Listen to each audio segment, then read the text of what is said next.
Hello everyone and welcome back to Math Bold Master. আৰম্ভ কৰোঁ আমাৰ আজিৰ সেশনটো। তো আজিৰ সেশনটো আমি আকৌ নিউটনছ থাৰ্ড ল অফ মোশনৰ ওপৰতে অলপ ডিটেইলছত এটা কথা পাতিম বিকজ বহুত ষ্টুডেণ্টছৰে কি হয় এটা কনফিউজন থাকে যে নিউটনছ থাৰ্ড লটোতো এনেইটোতো শুনাত বহুতে চিম্পল হয়। এনেই থাৰ্ডছ ল কি কয় for every action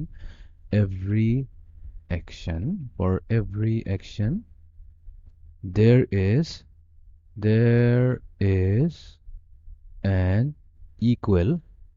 an equal and opposite reaction. For every action, there is an equal and opposite reaction. So, এইটোৱে হৈছে আমাৰ নিউটনছৰ third law of motion. Okay, আচ্ছা মই কাম কৰি ইয়াতে ফৰটো লগাই দিওঁ for তেতিয়া বস্তুটো বেছি মিনিংফুল হ'ব for every action there is an equal and opposite reaction. তাৰমানে ইয়াৰ মিনিংটো এইটোৱে গ'ল তো লেটছ সে আমাৰ তাত এটা অবজেক্ট এটা আছে তো এই অবজেক্টটোত যদি এনেই বুজি একদম চিম্পল ৱৰ্ডছত কি তাতে যদি আমি কিবা এটা ফ'ৰ্চ এটা দিওঁ ঠিক আছে কিবা এটা একশ্যন এটা দিওঁ ঠিক আছে এফ যোনটোক মই একশ্যন বুলি কৈ কৈছোঁ ঠিক আছে তো কি হ'ব ই এটা ৰিয়েকশ্যন এটা দিব ইন দি অপজিট ডাইৰেকশ্যন আৰু ইয়াৰ যোনটো ফ'ৰ্চটো হ'ব একজেক্টলি ইকুৱেল হ'ব মেগনিটিউডত ইকুৱেল হ'ব বাট ডাইৰেকশ্যনত ডিফাৰেণ্ট হ'ব এটা যদি লেফ্ট ছাইডে পইণ্ট কৰি আছে একশ্যনটোৱে তেনেহ'লে ৰিয়েকশ্যনটো একশ্যনটো যদি ৰাইট ছাইডে পইণ্ট কৰি আছে তেনে ৰিয়েকশ্যনেৰী ফ'ৰ্চটো লেফ্ট ছাইডে পইণ্ট কৰিব তেনেহ'লে মনত খেয়াল আহিব লাগে যদি ইকুৱেল এণ্ড অপজিট হয় তেনেহ'লেতো ইটোৱে সিটোৰ এফেক্টটো কি কৰি দিব লাগে কেঞ্চেল কৰি দিব লাগে তো তাৰ মানে কি ইয়াৰ মিনিংটোতো এইটোৱে হৈ গ'ল যে এফ নেট তেনেহ'লে এফ নেট কি হ'ব তো এফ একশ্যন এইটো হ'ব লাগিছিলে F action plus F reaction হ'ব লাগিছিলে নেট মানেতো আমি এইটোৱে কওঁ F action plus F reaction but ইয়াতে কি হ'ব আমাৰ ৰিয়েকশ্যনটো লেটছে নেগেটিভ ধৰি লওক বিকজ ইয়াৰ ডিৰেকশ্যনটো ডিফাৰেণ্ট আছে তো যিহেতু দুয়োটাৰে মেগনিটিউড ছেম টু ছেম এইটো হ'লেতো আমাক এফ নেট জিৰ' দিব লাগিছিল এতিয়া এফ নেট যদি জিৰ' হয় নিউটনছৰ ছেকেণ্ড লৈ কি কয় এফ নেট ইকুৱেলছ টু হৈছে মাছ টাইমছ এক্সিলাৰেশ্যন এতিয়া নেট ফ'ৰ্চ যদি জিৰ' হয় তেনেহ'লে এইটো কি হ'ব zero' equals to mass type acceleration মাছটোতো জিৰ' হ'ব নোৱাৰে তাৰ মানে কি হ'ল এক্সিলাৰেশ্যন জিৰ' হৈ গ'ল এতিয়া এক্সিলাৰেশ্যন জিৰ' হৈ যোৱাৰ মিনিংটো কি হৈ গ'ল মিনিংটো হৈ গ'ল মানে আমাৰ অবজেক্টটো কেতিয়াও মুভেই নকৰিব আইদাৰ ই যদি মুভ কৰে সদায় মুভমেণ্টতে থাকিব আৰু যদি ই ৰেষ্টত আছে সদায় ৰেষ্টত থাকিব এক্সিলাৰেশ্যনৰ কথাই নাহে তো এইটো জানো ট্ৰু হ'ব এতিয়া ইয়াতে মেইন প্ৰব্লেমটো কি আছে এইখিনিতে প্ৰব্লেমটো হৈছে এইটোতে এটা আমি ভুল ধাৰণা এটা ল'লোঁ ইয়াতে আমি সদায় মনত ৰাখিব লাগিব যে যেতিয়া আমাৰ নিউটনছৰ থাৰ্ড লটো এপ্লাই হয় আমাৰ তাত কিন্তু দুটা বডি লাগে দুটা ডিফাৰেণ্ট বডি লাগে ঠিক আছে এই কেছটো তেতিয়াহে ট্ৰু হ'ব যদিহে আমি ছেইম বডিতে কৈ আছোঁ ঠিক আছে তাৰ মিনিংটো কি হ'ল এইটো এনেকুৱা চ' এই আইডিয়াটো বুজিবৰ কাৰণে আমি এটা এক্সাম্পলেৰে বুজিবলৈ চেষ্টা কৰোঁ লেটছ চে এইটো হৈছে আমাৰ ফ্ল'ৰ ঠিক আছে এইটো ফ্ল'ৰৰ হাৰ্ড ছাৰ্ফেচ হয় সেইকাৰণে মই এইটো ইয়াতে এনেকুৱাকৈ দেখুৱাইছোঁ এইটো লাইনকেইটা স্মল লাইনকেইটা ৰিপ্ৰেজেণ্ট কৰিছে হাৰ্ড ছাৰ্ফেচ হয় এতিয়া এই ছাৰ্ফেচৰ ওপৰতে লেটছ চে আমাৰ এটা বক্স এটা আছে ঠিক আছে এটা ডাঙৰ বক্স এটা ইয়াতে পৰি আছে আৰু এই বক্সটোৰ যোনটো মাছ হৈছে সেইটো হৈছে 50 কিলোগ্ৰাম বা 50 কেজি হৈ আছে ঠিক আছে এতিয়া লেটছ চে আমি ট্ৰাই কৰিছোঁ ইয়াক পুছ কৰিবৰ কাৰণে ঠিক আছে ইয়াক আমি ঠেলিবৰ কাৰণে ট্ৰাই কৰিম ঠিক আছে তো ঠেলিবৰ কাৰণে ট্ৰাই কৰা মানে কি আমি এটা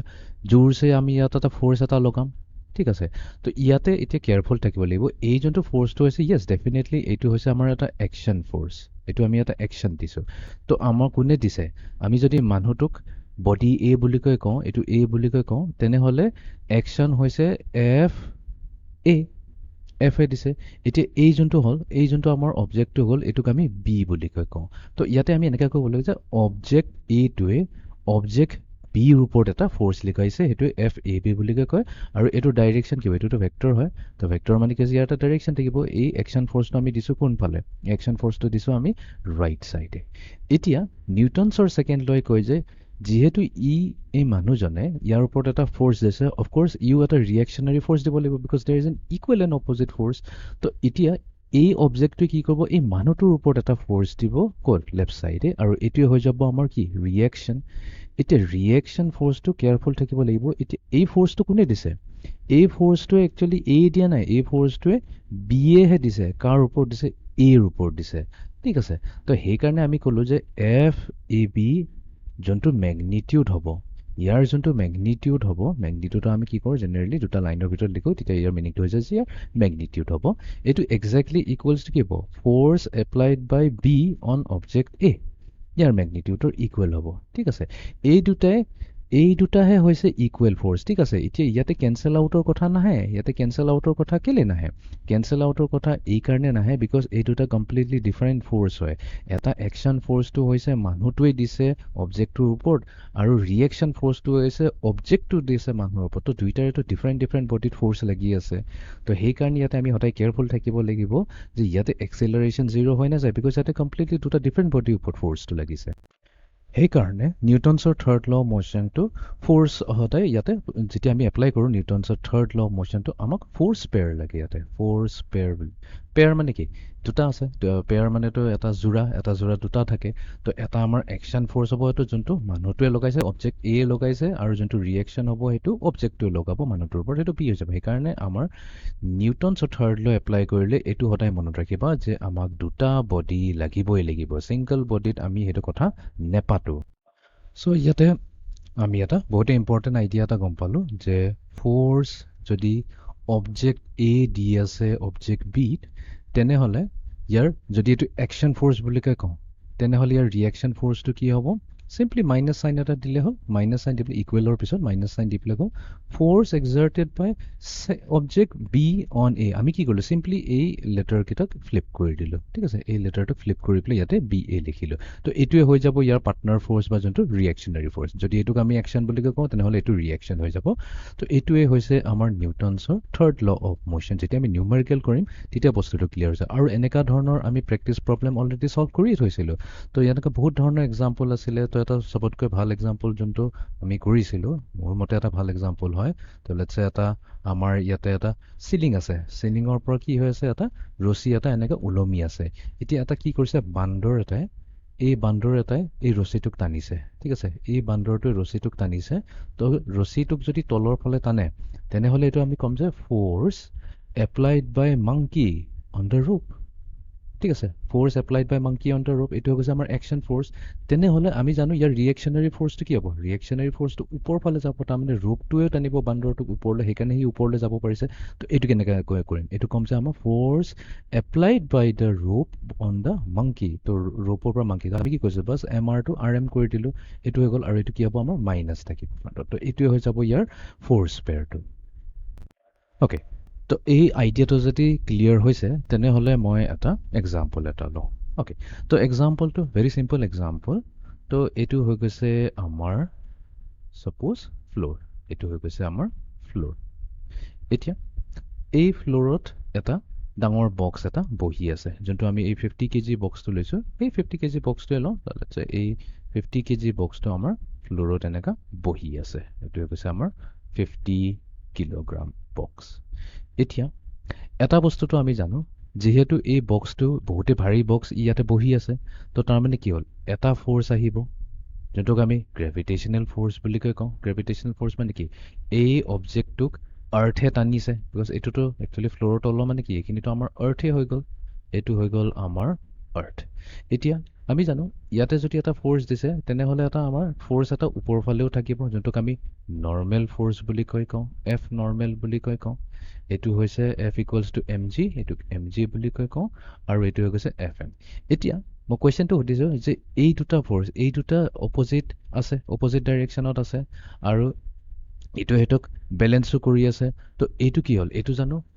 নিউটনছৰ থাৰ্ড ল মতে এইটো ফ'ৰ্চ পেয়াৰ হ'ব নে নাই এইটো অলপ দেৰি ভাবিলোঁ মই কৈছোঁ আৰ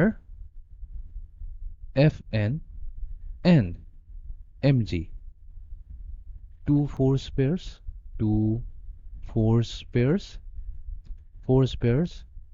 ঠিক আছে একৰ্ডিং টু নিউটনছ থাৰ্ড ল তো ইয়াতে এইটো আনচাৰ য়েছ হ'ব নে ন' হ'ব ঠিক আছে অলপ দেৰি ভাবি লোৱা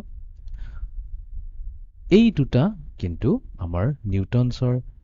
থাৰ্ড ল' ফ'ল' কৰা নাই ইয়াতে আমাৰ এই দুটা ফ'ৰ্চ পেয়াৰ্ছ নহয় কেলে বহুতে ইণ্টাৰেষ্টিং হয় ইভেণ্টটো দেখাত লাগি আছে বুলি ইয়াতে আমাৰ এটা নৰ্মেল ফ'ৰ্চ ওপৰত আছে এম জিটো তলত আছে এইটো একচুৱেলি নহয় এইটো আমাৰ একচুৱেলি নিউটন ছেকেণ্ড ল'ৰ পৰাই আহিছে বিকজ এইটো কি হৈছে ইয়াতে একদম চিম্পল আইডিয়া এম জি তলৰ ফালে আছে নৰ্মেল ফ'ৰ্চটো ওপৰ ফালে আছে নৰ্মেল ফ'ৰ্চ সদায় থাকে normal to the surface normal to the object তো এই দুটাই একজেক্টলি ইকুৱেল হয় ঠিক আছে, আৰু এইটো ছেম অবজেক্টতে লাগি আছে, ছেম অবজেক্টতে। আমাৰ অবজেক্টটো কি হয়, এইটো হৈছে আমাৰ অবজেক্ট। এই অবজেক্টৰ কাৰণে এটা এম জি ফ'ৰ্চ তলত আছে আৰু এই অবজেক্টৰ কাৰণে এটা ৰিয়েকশ্যন ফ'ৰ্চ আহিছে। মইতোতো কৈছিলোঁ যদি আমাৰ ফ'ৰ্চ পেয়াৰ ওলাবলৈকে আমাক দুটা ডিফাৰেণ্ট অবজেক্ট লাগিব, বাট ইয়াতেতো আমাৰ ছেম অবজেক্ট হৈছে। তেনেহ'লে ইয়াতে একচুৱেলি থাৰ্ড ল' লগা নাই, ইয়াতে ছেকেণ্ড ল' লাগিছে। বিকজ আমাৰ ছেকেণ্ড লৈ কি কয়, নিউটনছৰ ছেকেণ্ড লৈ কয় যে এক্সিলাৰেশ্যন হ'ব ইকুৱেলছ টু কি, net net force net force divided by mass. এতিয়া আমাৰ মাছটোতো কি হৈছে 50 কেজি হ'ব, ইয়াতে এফ নেটটো কি হ'ব, এতিয়া এফ নেটটো এতিয়া একচুৱেলি হৈছে, ইয়াতে এফ নেটটো হৈছে normal force plus M G. But M জিটোতো এতিয়া অপজিট ডাইৰেকশ্যন আছে, সেইকাৰণে মাইনাছ এম জি লগাব লাগিব, ডিভাইডেড বাই এম। আৰু ইয়াতে আমাৰ কি হয়, এফ এনৰ ভেলু আৰু এম জিৰ value exactly same to same হয়। যিহেতু ছেম টু ছেম হয়, তাৰমানে কি এফ এন আৰু এম জি এইটো কেঞ্চেল কৰি দিওঁ, তো নিউমাৰেটৰ কি থাকিল, 0 থাকিল। 0 বাই এম হওঁতে এই তাৰমানে এক্সেলাৰেশ্যন ইকুৱেলছ টু 0 হৈ গ'ল। তো এইটোতো আমাৰ নিউটনছৰ ছেকেণ্ড লহে হয়। নিউটনছৰ ছেকেণ্ড লৈ এইটোৱে কয় যদি আমাৰ নেট ফ'ৰ্চ নাথাকে, নেট ফ'ৰ্চ কিয় নাই, বিকজ ইয়াতে ধুনীয়াকৈ বেলেঞ্চড হৈ আছে। তো বেলেঞ্চ ফ'ৰ্চত আমাৰ যিহেতু নেট ফ'ৰ্চ নাই, তাৰমানে এক্সেলাৰেশ্যন নাই। আৰু এক্সেলাৰেশ্যন যদি নাই, তাৰমানে কি এই অবজেক্টটো ৰেষ্টত থাকিব, অবজেক্ট ইজ এট ৰেষ্ট। আমি খালি সেইটোহে ক'ব পাৰিম, object is at rest, object is at rest. তেনেহ'লে আমি এতিয়া নিউটনছৰ থাৰ্ড ল' ইয়াতে কেনেকৈ কৰিম, তাৰমানে ইন আদাৰ ৱৰ্ডছ নিউটনছৰ থাৰ্ড ল' কি ইয়াতে এপ্লাই নহ'ব নেকি? একচুৱেলি ইয়াতে এপ্লাই হ'ব। এতিয়া নিউটনছৰ থাৰ্ড ল' এপ্লাই কৰিবৰ কাৰণে আমি কি কৰিব লাগিব, দুটা অবজেক্ট লাগিব, ল'ব লাগিব। তো এটাটো হৈ গৈছে আমাৰ এইটো অবজেক্ট এ, এইটো হৈ গৈছে আমাৰ অবজেক্ট এ, যোনটো হৈ গৈছে আমাৰ এই ব্লকটো। আৰু আমাৰ যোনটো আৰ্থ হৈ গৈছে, আৰ্থক আমি অবজেক্ট বি বুলি কওঁ। ঠিক আছে, বিকজ আমিতো অবজেক্ট ল'ব লাগিব। তো এতিয়া এটা ফ'ৰ্চ আহিব, এটা ফ'ৰ্চ আহিব তলৰ ফালে। তো সেইটো কৈছে যে ফ'ৰ্চ অন অবজেক্ট এ। এনেকৈ চালে হ'ল, এই যে এটা ফ'ৰ্চ লগাইছে অবজেক্ট এত, কোনে লগাইছে, আৰ্থে লগাইছে। যে এই মাছ 50 কেজি মাছ যোনটো ই হৈছে, সেইটোৰ ওপৰত এটা ফ'ৰ্চ লগাইছে কোনে, আৰ্থে লগাইছে। আৰু সেই ফ'ৰ্চটো কেইটাক তলৰ ফালে টানিছে, আৰ্থে নিজৰ ফালে টানিব। এইটো হৈ গ'ল কি, এইটো হৈ গ'ল আমাৰ একশ্যন ফ'ৰ্চ। যদি এইটোক আমি একশ্যন বুলি কওঁ, তেনেহ'লে অট'মেটিকেলি কি আহিব, এটা ৰিয়েকশ্যন ফ'ৰ্চতো আহিব লাগিব। এতিয়া ৰিয়েকশ্যন ফ'ৰ্চটো একেবাৰে চিম্পল, ৰিয়েকশ্যন ফ'ৰ্চ এইটো যদি আমি উলিয়াই লওঁ, তেনেহ'লে আমাৰ ৰিয়েকশ্যন ফ'ৰ্চটো কি হ'ব, এইটো হৈ যাব যে ৰিয়েকশ্যন ফ'ৰ্চটো হৈছে force on the earth, force on the earth by object A. তো অবজেক্ট এও এটা ফ'ৰ্চ দি পেলাই কি কৈছে, আৰ্থক নিজৰ ফালে টানিছে। এইটো হৈ যায় আমাৰ এটা ৰিয়েকশ্যন ফ'ৰ্চ। তো এই দুটাহে হৈছে আমাৰ ফ'ৰ্চ পেয়াৰ। তো এইটো মেবি অলপ শুনিলে অলপ অদ্ভুত লাগিব, যে এইটো বাৰু ক্লিয়াৰ হৈছে যে অবজেক্টক আমি আৰ্থলৈ টানিছোঁ, ৰাইট, এটা ফ'ৰ্চেৰে টানিছোঁ, সেইটো মেক চেঞ্চ, ৰাইট। আমি যদি কিবা এটা বস্তু পেলাওঁ, সদায় তললৈ আহে। বাট একচুৱেলি নিউটনছৰ থাৰ্ড ল'টো এইটো কয়, যদি অবজেক্টটো তললৈ আহিছে, অবজেক্টটো যদি তললৈ আহিছে আৰ্থলৈ, আৰ্থটো অবজেক্টলৈ ওপৰলৈ যাব এটা ছেইম ৰিয়েকশ্যনাৰী ফ'ৰ্চেৰে, ৰাইট। এইটো এতিয়া শুনোতে বহুত অদ্ভুত লাগে। এতিয়া এইটো চবতকৈ ইয়াতে বেষ্ট এক্সাম্পল হৈছে এইটো যেনিবা আমাৰ আৰ্থ হৈ গ'ল। ঠিক আছে, এনেকুৱা আমাৰ এইটো যেনিবা আৰ্থ দিয়া আছে, ডিফাৰেণ্ট এইবোৰ হেৰিবোৰ আছে। তো আমাৰ এইটো হৈ গ'ল, এইটো মই গ্ৰীণ কৰি দিওঁ, গ্ৰীণ মানে হৈছে এইবোৰ চব লেণ্ড মাছ হৈ গৈছে, সেইখিনি আমাৰ লেণ্ড মাছ হৈ গৈছে। আৰু আছে আমাৰ ইয়াতে মুন, এইখিনিত আছে আমাৰ ইয়াতে মুন, এইটো হৈছে আমাৰ মুন, এইটো হৈ গ'ল আমাৰ আৰ্থ, আৰ্থ এণ্ড মুন। তো এতিয়া কি হ'ব,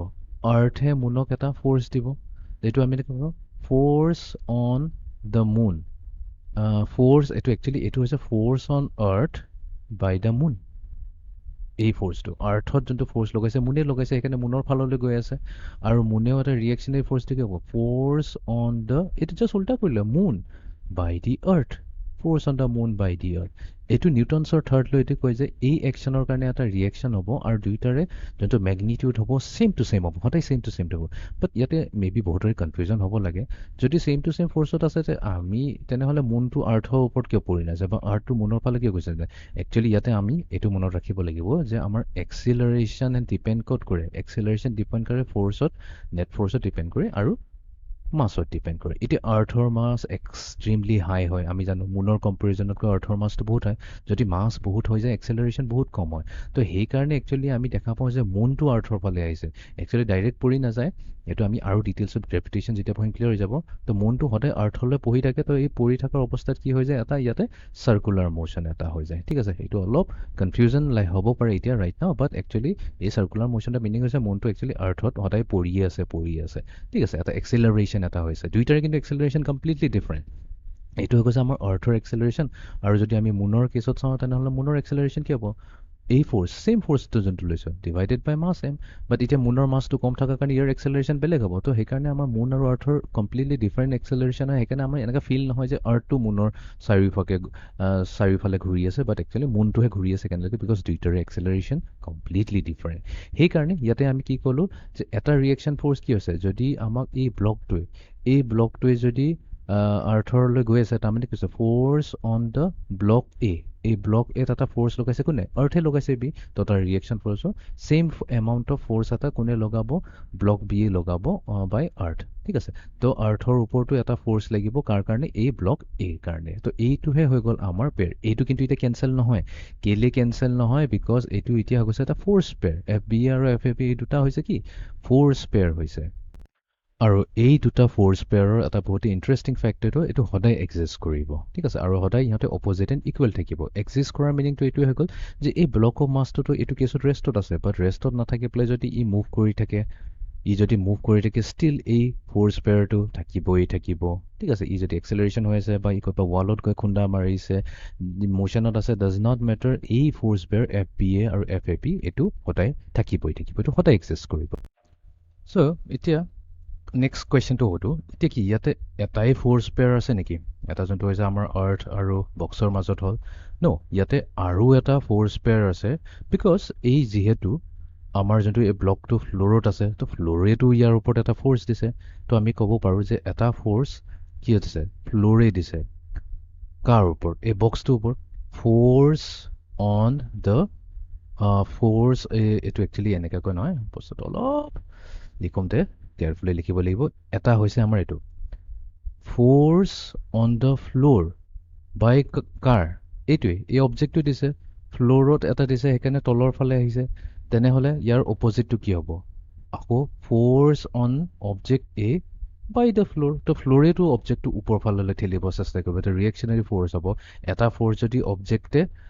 দ্য ফ্ল'ৰক দি আছে তলফাললৈ তো এইটো বস্তুটো এনেকুৱাকৈ বুজিলে হ'ল যে আমি যদি এই 50 কেজিটো যদি ফ্ল'ৰ ৰাখোঁ তেনেহ'লে কি ইয়াতে হেঁচা এটা মাৰিব তলফাললৈ যাব চাব সেই হেঁচাটো কোনফালে হ'ব তলৰ ফালে হ'ব তাৰ ডিৰেকশ্যনটো সেইকাৰণে কৈছোঁ ফ'ৰ্চ অন দ্য ফ্ল'ৰ ক'ৰ ওপৰত লাগিছে ফ্ল'ৰৰ ওপৰত এইটো হেঁচাটো পৰিছে আৰু কোনে দিছে সেই হেঁচাটো অবজেক্ট এই দিছে ঠিক তেনেকৈ তাৰ ৰিয়েকশ্যনটো কি হ'ব আমি জাষ্ট বস্তুটো চেঞ্জ কৰিলে হ'ল ঠিক তেনেকুৱাই এই অবজেক্টটোৰ ওপৰতো এটা ফ'ৰ্চ লাগিব আৰু সেই ফ'ৰ্চটো কোনে দিব এইটো আমাৰ ফ্ল'ৰটোৱে দিব তো ইনফেক্ট আমাৰ ইয়াতে কেইটা আছে দুটা ফ'ৰ্চ পেয়াৰ আছে ঠিক আছে এইটো আছে আমাৰ দুটা ফ'ৰ্চ পেয়াৰ চ' এই ফাইনেল এক্সাম্পলটোত আমি এইটোৱে ক'লোঁ যে ইয়াতে আমাৰ কেনেকৈ আছে তিনিটা টাইপ অফ ফ'ৰ্চ আছে ঠিক আছে এই তিনিটা টাইপৰ এইটো ব্লুটো যোনটো হৈছে এইটো হৈছে এটা পাৰ্টনাৰ ফ'ৰ্চ বা ফ'ৰ্চ পেয়াৰ ঠিক তেনেকুৱাই ফ্ল'ৰ আৰু অবজেক্টৰ মাজত আমাৰ যোনটো বক্সটো আছে 50 কেজি তাৰ মাজতো এটা পাৰ্টনাৰ ফ'ৰ্চ আছে আৰু এটা 3 নম্বৰ ফ'ৰ্চ যোনটো এইটো normal force equals to M G যোনটো কেঞ্চেল আউট কৰি আছিলে এইটো কিন্তু কি হৈছে এইটো আমাৰ ফ'ৰ্চ পেয়াৰ নহয় এইটো থাৰ্ড ল'ৰ পৰা অহা নাই এইটো আমাৰ কিন্তু ছেকেণ্ড ল'ৰ পৰা আহিছে যে ইয়াতে আমাৰ নেট ফ'ৰ্চ 0 থকাৰ কাৰণে এক্সেলাৰেশ্যন 0 হৈছে যাৰ ফলত আমি কৈছোঁ যে এই বক্সটো ৰেষ্টত আছে তো এটা প্ৰব্লেম এটা আমি ভালদৰে বুজি চাব লাগিব এইটো অলপ ট্ৰিকি হয় যিমান প্ৰেক্টিছ কৰিম বস্তুবোৰ ক্লিয়াৰ হৈ গৈ থাকিব তো আই হোপ এতিয়া নিউটনছৰ থাৰ্ড ল অফ মশ্যনটো এটা ক্লিয়াৰ হৈ গ'ল যে for every action there is an opposite and equal reaction তাৰ মিনিংটো এইটো হৈ গ'ল যে আমি যদি নিউটনছৰ থাৰ্ড লটো এপ্লাই কৰোঁ তেনেহ'লে আমাক দুটা অবজেক্ট লাগিবই লাগিব আমাৰ যদি দুটা অবজেক্ট নাথাকে তেনেহ'লে আমাৰ কনফিউজন হয় মানে বস্তুটো উলিয়াবলৈ খেলি মেলি হয় ফৰ এক্সাম্পল এইটো কেছত আমি কি কৰিলোঁ এই ব্লকটো যদি লওঁ আৰু ইয়াতো আমি ফ্ল'ৰৰ ওপৰত ৰাখি দিওঁ তেনেহ'লে আমাৰ এটা ফ'ৰ্চ কোনে দিব এই অবজেক্টক এটা ফ'ৰ্চ আৰ্থে দিব আৰু আৰ্থকো এই ছেইম অবজেক্টটো এটা ছেইম এমাউণ্টত অপজিট ডিৰেকশ্যনত এটা ফ'ৰ্চ দিব আৰু যিহেতু ই ফ্ল'ৰত পৰি আছে তো ফ্ল'ৰত পৰি থাকিলে কি হ'ব ই ফ্ল'ৰৰ ওপৰতো এটা ফ'ৰ্চ দিব ঠিক তেনেকৈ ফ্ল'ৰেও ইয়াৰ ওপৰত এটা ফ'ৰ্চ দিব সেইটো হৈ যাব এটা আন টাইপৰ ফ'ৰ্চ পেয়াৰ তো এইটো আছিলে আমাৰ আজিৰ ছেশ্যনটো see you in the next session thank U